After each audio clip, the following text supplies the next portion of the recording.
Friends, आज की इस वीडियो में हम बात करने वाले हैं टैक्सेशन लॉ से रिलेटेड 100 एमसीक्यू के बारे में। अगर आप हमारे चैनल पर पहली बार आए हैं तो चैनल को सब्सक्राइब जरूर करें, साथ में बेल ऑन कर लें ताकि आने वाली वीडियोज़ की जानकारी आपको नोटिफिकेशन के माध्यम से मिलती रहे। इस वीडियो को आप अपने फ्रेंड्स के बीच ज़्यादा से ज़्यादा शेयर करें ताकि आपके साथ साथ आपके फ्रेंड्स लोग भी अपने एग्ज़ाम की तैयारी कर पाएँ। तो चलिए वीडियो में हमारे साथ अंत तक बने रहिएगा। चलिए बात करते हैं एमसीक्यू की। क्वेश्चन नंबर पहला क्या कहता है कि कर निर्धारण अधिकारी होता है। तो आपको याद रखना है ये सभी। डी ऑप्शन आपका यहाँ पर बिल्कुल सही होगा, सहायक कमिश्नर, उप कमिश्नर, आयकर अधिकारी। क्वेश्चन नंबर दूसरा क्या कहता है, आयकर पदाधिकारियों की अंतिम कड़ी है। तो आपको याद रखना है आयकर निरीक्षक। ए ऑप्शन आपका बिल्कुल सही होगा। क्वेश्चन नंबर तीसरा क्या कहता है कि आयकर विभाग का नियंत्रण करता है। तो आपको याद रखना है प्रत्यक्ष करों का केंद्रीय बोर्ड। क्वेश्चन नंबर 4 क्या कहता है कि आयकर पदाधिकारियों में सर्वोच्च पदाधिकारी है। तो आपको याद रखना है यहाँ पर सी ऑप्शन सही होगा, प्रत्यक्ष करों का केंद्रीय बोर्ड। क्वेश्चन नंबर 5 क्या कहता है कि कर निर्धारण वर्ष 2021 से 22 के लिए 60 वर्ष से कम आयु की निवासी महिला करदाता की दशा में कर मुक्त सीमा है। तो आपको याद रखना है यहाँ पर ए ऑप्शन सही होगा, 2,50,000 रुपये, मतलब 2.5 लाख रुपए। क्वेश्चन नंबर 6 क्या कहता है कि कर निर्धारण वर्ष 2021 से 22 के लिए वरिष्ठ नागरिक निवासी करदाता की दशा में कर मुक्त सीमा है। तो आपको याद रखना है यहाँ पर ए ऑप्शन सही होगा, 3 लाख रुपए। क्वेश्चन नंबर 7 क्या कहता है, कर निर्धारण वर्ष 2021 से 22 के लिए 70 वर्षीय भारत में अनिवासी की दशा में कर मुक्त सीमा है। तो आपको याद रखना है बी ऑप्शन सही होगा, 2.5 लाख रुपए। क्वेश्चन नंबर 8 क्या कहता है कि स्वास्थ्य एवं शिक्षा उपकर की दर है। तो आपको याद रखना है यहाँ पर सी ऑप्शन बिल्कुल सही होगा, 4%। क्वेश्चन नंबर 9 क्या कहता है कि लॉटरी से जीत पर आयकर की दर है। तो आपको याद रखना है यहाँ पर सी ऑप्शन सही होगा, 30%। क्वेश्चन नंबर 10 क्या कहता है, ध्यान दीजिएगा, स्वास्थ्य एवं शिक्षा उपकर की गणना की जाती है। आपको याद रखना है यहाँ पर बी ऑप्शन सही होगा, कुल आय के देय कर पर। क्वेश्चन नंबर 11 क्या कहता है कि कर योग्य आय 8 लाख रुपए होने पर आयकर पर देय सरचार्ज की दर है। तो आपको याद रखना है डी ऑप्शन सही होगा यहाँ पर आपका 0। क्वेश्चन नंबर 12 क्या कहता है कि एक निवासी व्यक्ति आयकर देने के लिए दायी है यदि उसकी कुल आय से अधिक है। तो आपको याद रखना है यहाँ पर डी ऑप्शन सही होगा, 5 लाख रुपए। क्वेश्चन नंबर 13 क्या कहता है कि यदि व्यक्ति की आय 1 करोड़ से अधिक है परंतु 2 करोड़ रुपए से अधिक नहीं है तो उसे किस दर से अधिभार देना होगा। तो आपको याद रखना है यहाँ पर ए ऑप्शन सही होगा, 15%। क्वेश्चन नंबर 14 क्या कहता है, आय के विभिन्न शीर्षकों का योग कहलाता है। तो आपको याद रखना है यहाँ पर ए ऑप्शन सही होगा, सकल कुल आय। क्वेश्चन नंबर 15 क्या कहता है, किस आय में से धारा 80C की कटौती नहीं मिलती। तो आपको याद रखना है यहाँ पर डी ऑप्शन सही होगा, दीर्घकालीन पूंजी लाभ। क्वेश्चन नंबर 16 क्या कहता है कि आयकर अधिनियम में आय के शीर्षक हैं। आपको याद रखना है यहाँ पर सी ऑप्शन सही होगा, 5। क्वेश्चन नंबर 17 क्या कहता है कि किस आय में से धारा 80G की कटौती नहीं मिलती।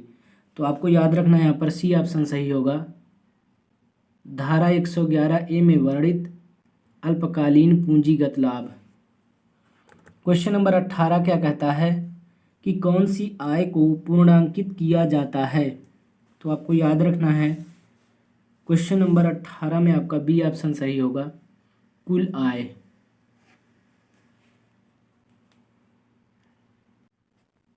क्वेश्चन नंबर 19 क्या कहता है? ध्यान दीजिएगा, गत वर्ष से तात्पर्य है। तो आपको याद रखना है डी ऑप्शन सही होगा, कर निर्धारण वर्ष से पूर्व का वित्तीय वर्ष। क्वेश्चन नंबर 20 क्या कहता है कि आयकर की गणना की जाती है? तो आपको याद रखना है सी ऑप्शन सही होगा, यहाँ पर आपका आय पर की जाती है। क्वेश्चन नंबर 21 क्या कहता है कि पूंजीगत लाभ को कितने प्रकार में बांटा गया है? तो आपको याद रखना है यहाँ पर ए ऑप्शन सही होगा, 2। क्वेश्चन नंबर 22 क्या कहता है कि निम्न में से कौन सी पूंजी संपत्ति नहीं है? तो आपको याद रखना है यहाँ पर सी ऑप्शन सही होगा, व्यापारिक माल का रहतिया। क्वेश्चन नंबर 23 क्या कहता है? एक साझेदारी फर्म ने रिहायशी मकान बेचा। फर्म को किस धारा के अंतर्गत दीर्घकालीन पूंजी लाभ पर कर से छूट मिल सकती है? क्वेश्चन नंबर 23 में आपका सी ऑप्शन सही होगा, धारा 54 ई। क्वेश्चन नंबर 24 क्या कहता है?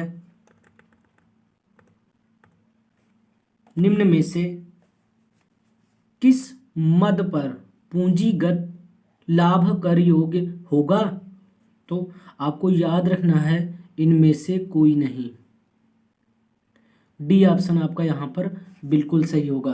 क्वेश्चन नंबर 25 क्या कहता है? ध्यान दीजिएगा, घरेलू फर्नीचर को बेचने पर आय है। तो आपको याद रखना है यहाँ पर बी ऑप्शन सही होगा, कर मुक्त। क्वेश्चन नंबर 26 क्या कहता है?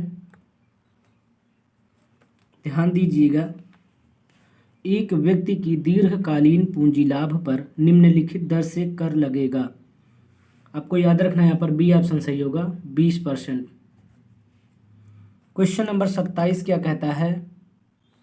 पूंजी लाभ को दीर्घकालीन होने के लिए करदाता के पास संपत्ति रहनी चाहिए।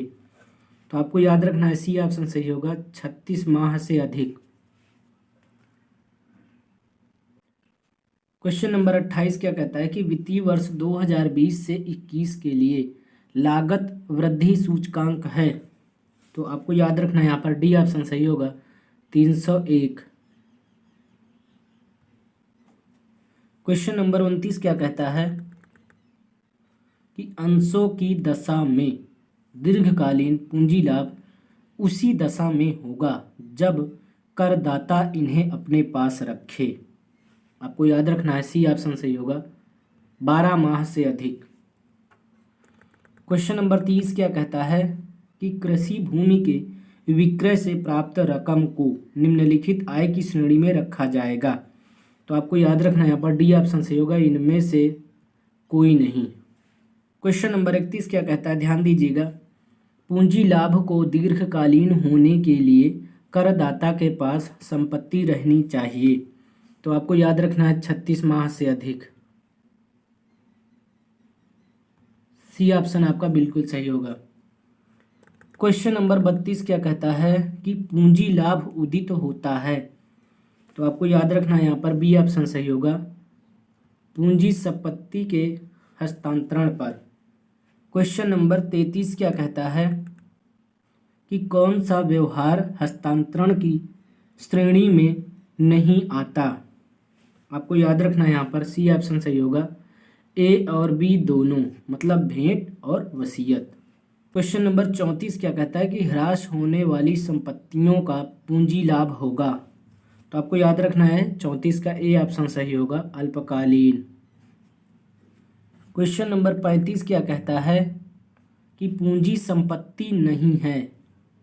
तो आपको याद रखना है यहाँ पर ए ऑप्शन सही होगा, गांव में स्थित कृषि भूमि। क्वेश्चन नंबर 36 कहता है पूंजी संपत्ति नहीं है।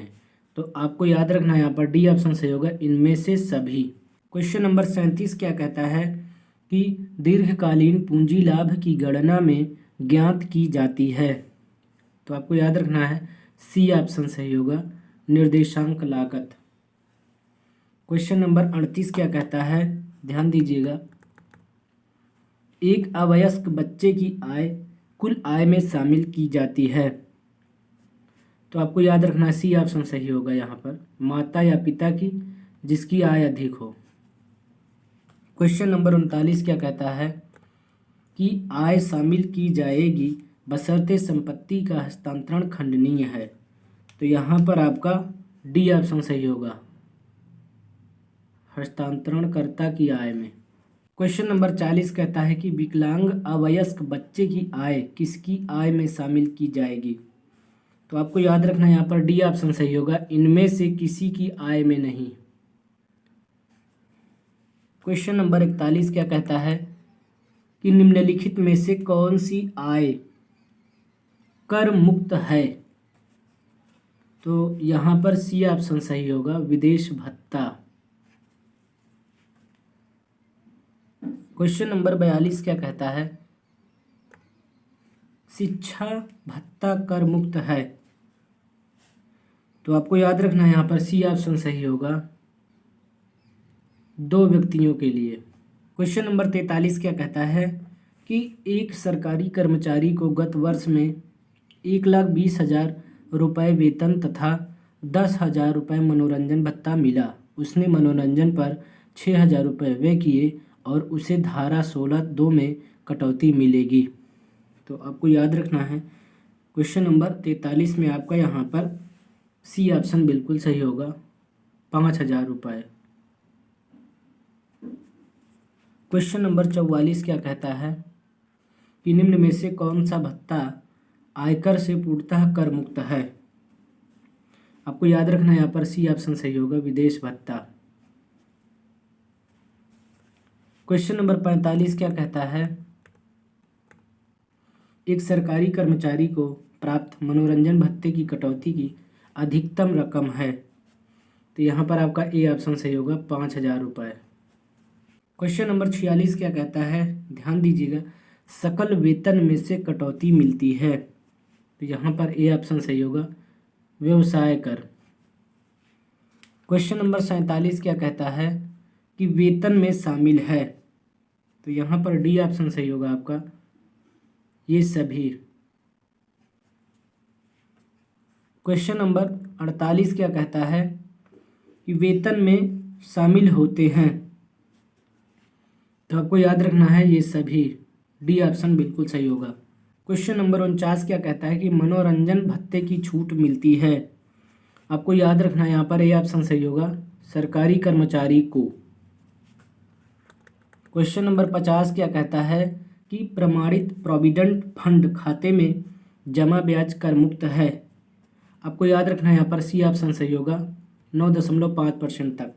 क्वेश्चन नंबर 51 कहता है कि कर्मचारी को 12 लाख जनसंख्या वाले शहर में नियोक्ता का मकान रहने को दिया गया है, मकान की सुविधा का मूल्य होगा।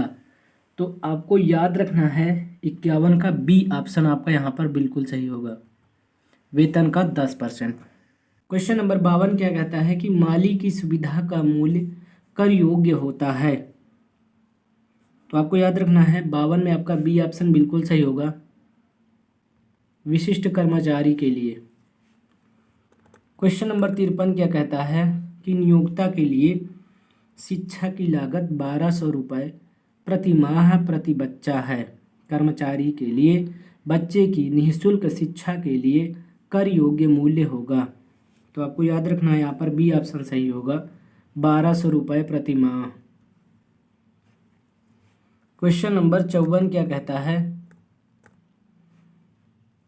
निजी चिकित्सालय बिलों की प्रतिपूर्ति कर मुक्ति होती है। तो आपको याद रखना है बी ऑप्शन सही होगा, 0। क्वेश्चन नंबर 55 क्या कहता है, मकान किराया भत्ता।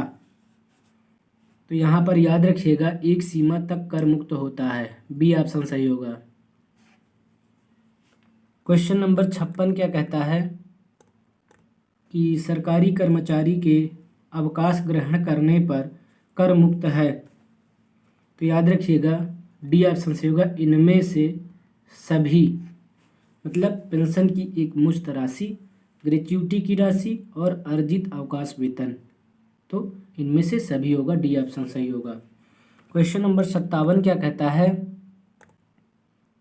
ध्यान दीजिएगा, एक कर्मचारी की ग्रेच्युटी प्राप्त नहीं होती है तो उसे प्राप्त एक मुश्त पेंशन कर योग्य होगी। तो याद रखिएगा क्वेश्चन नंबर 57 में आपका डी ऑप्शन बिल्कुल सही होगा, कुल पेंशन का 1/2 भाग। क्वेश्चन नंबर 58 कहता है कि एक सरकारी कर्मचारी को प्राप्त ग्रेच्युटी की रकम होती है। तो आपको याद रखना है यहाँ पर ए ऑप्शन सही होगा, पूर्णतया कर मुक्त। क्वेश्चन नंबर 59 क्या कहता है कि असाधारण निवासी कौन हो सकता है। आपको याद रखना है यहाँ पर डी ऑप्शन सही होगा, हिंदू अविभाजित परिवार। क्वेश्चन नंबर 60 क्या कहता है कि भारत में उपार्जित आय कर योग्य होती है। आपको याद रखना है सभी करदाताओं के लिए।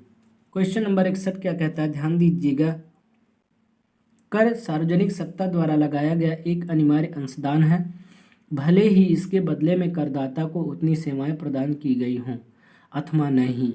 ये कथन किसका है। आपको याद रखना है यहाँ पर डॉक्टर डॉल्टन का है ये कथन। क्वेश्चन नंबर 62 क्या कहता है कि कर धन के रूप में किया गया वह सामान्य अनिवार्य अंशदान है जो राज्य के निवासियों को सामान्य लाभ पहुंचाने हेतु किए गए व्यय को पूरा करने के लिए व्यक्तियों से लिया जाता है। यह कथन किसका है। तो आपको याद रखना है यहाँ पर ए ऑप्शन सही होगा, प्लेहन का है ये कथन। क्वेश्चन नंबर 63 कहता है कि कर व्यक्तियों द्वारा सरकार के लिए किया जाने वाला वह अनिवार्य भुगतान है जो सामान्य लाभ के कामों का भुगतान करने के लिए किया जाता है और जिसका मिलने वाले सामान्य विशेष लाभ से कोई संबंध नहीं होता है। तो यहाँ पर आपका ए ऑप्शन सही होगा, प्रो सेलिगमैन। क्वेश्चन नंबर 64 क्या कहता है कि कर सार्वजनिक अधिकारियों द्वारा वसूल किया जाने वाला वह अनिवार्य भुगतान है जो सार्वजनिक भलाई के व्यय को पूरा करने के लिए किया जाता है और जिसका किसी लाभ से कोई संबंध नहीं होता है। यह किसका कथन है। आपको याद रखना है यहाँ पर डी ऑप्शन सही होगा, प्रो सिराज। क्वेश्चन नंबर 65 क्या कहता है, करारोपण क्या नहीं है। आपको याद रखना है डी ऑप्शन सही होगा यहाँ पर, इनमें से कोई नहीं। क्वेश्चन नंबर 66 क्या कहता है कि कर क्या है। तो आपको याद रखना है ये सभी कर हैं। क्वेश्चन नंबर 67 क्या कहता है कि कर तथा अन्य भुगतानों के बीच मुख्य अंतर यह होता है कि करदाता तथा सार्वजनिक अधिकारी के बीच कोई प्रत्यक्ष जैसे को तैसा का संबंध नहीं होता है। यह परिभाषा किसकी है। तो आपको याद रखना है यहाँ पर बी ऑप्शन सही होगा, प्रोटॉजिंग का। क्वेश्चन नंबर 68 क्या कहता है, ध्यान दीजिएगा, एडम स्मिथ ने करारोपण के कितने सिद्धांतों का प्रतिपादन किया है। तो आपको याद रखना है ए ऑप्शन सही होगा यहाँ पर आपका 4। क्वेश्चन नंबर 69 क्या कहता है, आयकर अधिनियम 1961 की किस धारा में ह्रास को परिभाषित किया गया है। तो आपको याद रखना है यहाँ पर डी ऑप्शन सही होगा, अधिनियम में इसे परिभाषित नहीं किया गया है।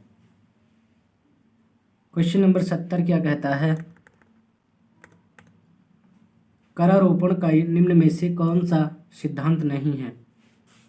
आपको याद रखना है यहाँ पर डी ऑप्शन सही होगा, इनमें से कोई नहीं।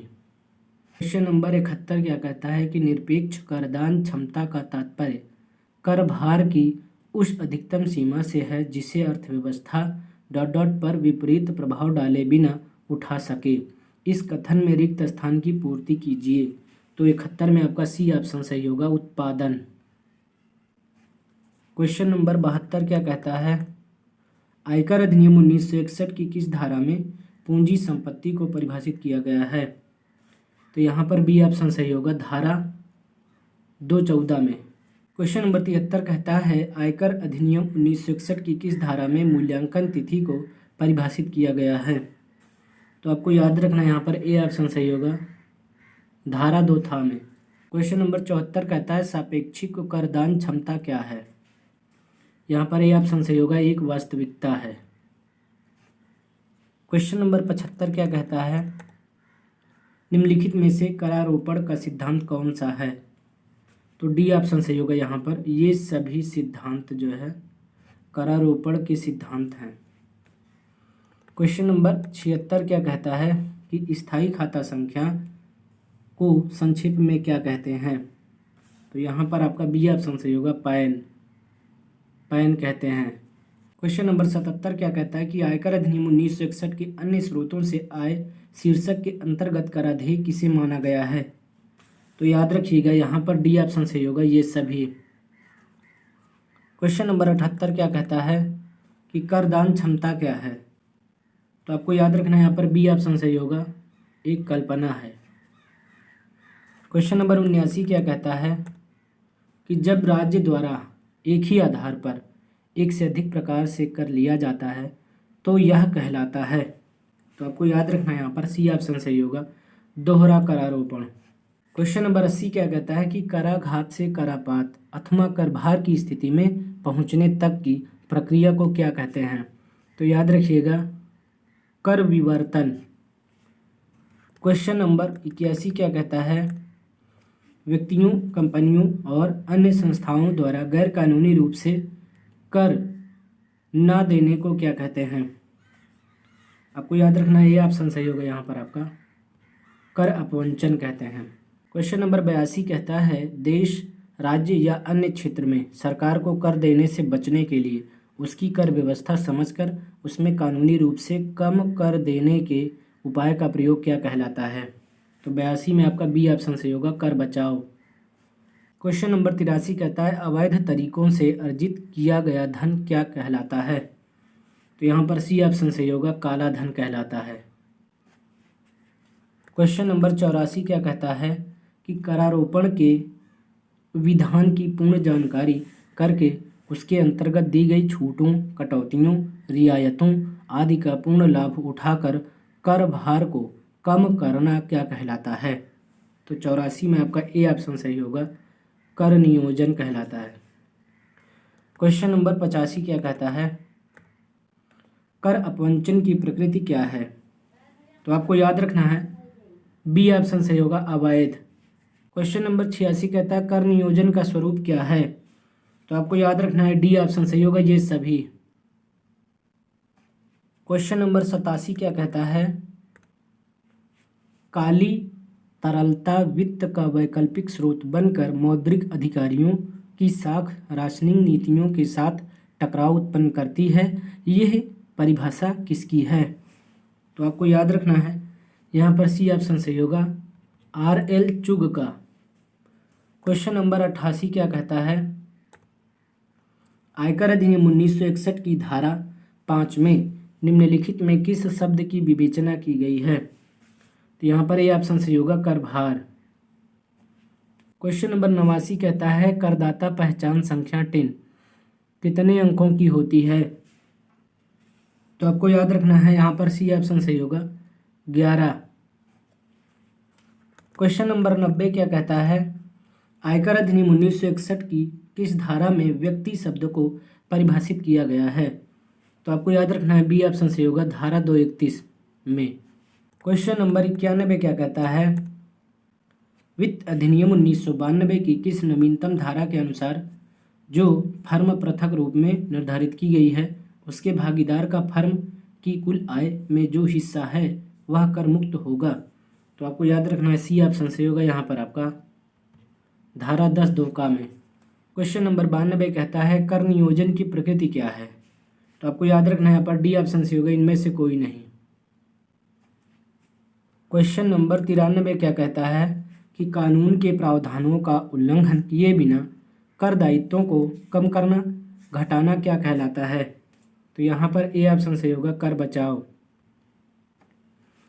क्वेश्चन नंबर 94 क्या कहता है, कर अपवंचन को रोकने का सुझाव निम्न में से कौन सा है? तो यहाँ पर डी ऑप्शन सही होगा, उक्त सभी पर सकारात्मक प्रयास करना चाहिए। क्वेश्चन नंबर 95 कहता है शिक्षा व्यय के संबंध में छात्रवृत्तियां किस धारा के अनुसार कर मुक्त हैं? तो 95 का बी ऑप्शन बिल्कुल सही होगा, धारा 10-16। क्वेश्चन नंबर 96 क्या कहता है कि आयकर का निर्धारण व्यक्ति की किस आय पर किया जाता है। 96 का ए ऑप्शन सही होगा, कुल आय पर। क्वेश्चन नंबर 97 क्या कहता है, काले धन की उत्पत्ति का प्रमुख कारण निम्न में से कौन सा है। तो यहाँ पर डी ऑप्शन सही होगा, ये सभी। क्वेश्चन नंबर 98 कहता है, धनकर अधिनियम की कौन सी धारा धनकर प्राधिकारियों और उनके क्षेत्राधिकारियों के संबंध में उपबंध करती है। तो यहाँ पर बी ऑप्शन सही होगा आपका, धारा 8। क्वेश्चन नंबर 99 क्या कहता है, निम्नलिखित में से कर नियोजन के प्रकार कौन से हैं। तो आपका यहाँ पर डी ऑप्शन सही होगा, ये सभी। क्वेश्चन नंबर 100 क्या कहता है कि आय के उस भाग को जो कर योग्य है परंतु जिसे कर अधिकारियों की जानकारी में नहीं लाया जाता है काला धन कहलाता है। ये परिभाषा है, तो आपको याद रखना है, ए ऑप्शन सही होगा, NIPFP। आई होप कि आपको वीडियो पसंद आई होगी। वीडियो को लाइक करें, वीडियो को ज़्यादा से ज़्यादा शेयर करें ताकि आपके साथ साथ आपके फ्रेंड्स लोग भी अपने एग्ज़ाम की तैयारी कर पाएँ। और चैनल पर नए हैं, अभी तक सब्सक्राइब नहीं किए हैं तो सब्सक्राइब कर लें, साथ में बेल ऑन कर लें ताकि आने वाली वीडियोज़ की जानकारी आपको नोटिफिकेशन के माध्यम से मिलती रहे। तो इन क्वेश्चंस को आप तैयार कर लीजिएगा। अब हम आपसे नेक्स्ट वीडियो में मिलेंगे। बहुत बहुत धन्यवाद।